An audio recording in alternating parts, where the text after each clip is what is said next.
Guys কেমন আছো তোমরা? ভিডিওতে কমেন্ট করে বলে দিও। তো দেখো আজকে আমরা খেলবো ফুটবল।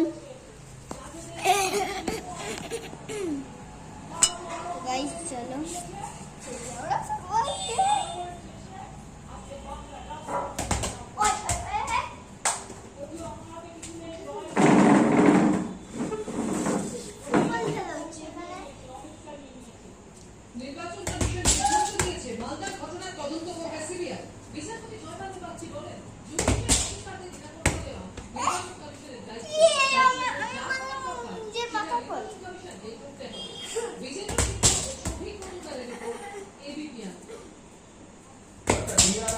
বলেছিলেন নাগরিক সমাজ যে শুরু হয় আইন শৃঙ্খলা হলো শরীর অসুস্থ হলে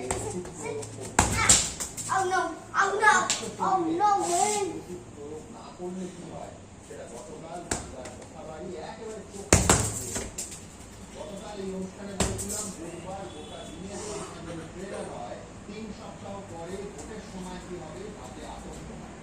4 জন মহিলা বিচারক সহ 8 জন জুডিশিয়াল অফিসারের সঙ্গে ঘন্টার পর ঘন্টা গতকালকে চলেছে তার সামান্য কিছু অংশ আমাদের হাতে এসে শিউরে গোটা দেশে সাধারণ মানুষের সেই সাশ্রয় সেই বিচার বিভাগের অবিচ্ছেদ্য অংশ বিচারকদের চূড়ান্ত হেনস্থারে চুপ করে থাকতে পারে। বেনজির রিপোর্টার বলল বাংলার আইন শৃঙ্খলা নেই। এই যাত্রা করে ঝাঁপিয়ে বললেন কপিল সিব্বল একান্ত পুরো দয়া করে গভর্নমেন্টের কথা লিখলেন।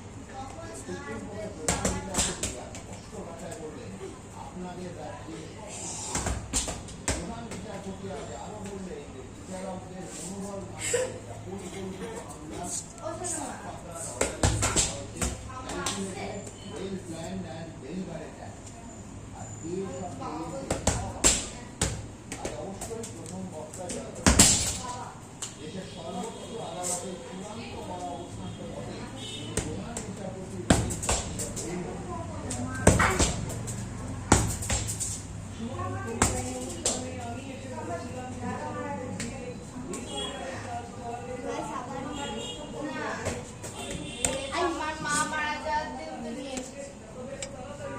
গাইস 1 মিনিট একটা জিনিস করো। তো গাইস এই যে ক্যামেরাটা এইখানে রাখলাম আর দেখবে তোমরা আজ আমি কি করি।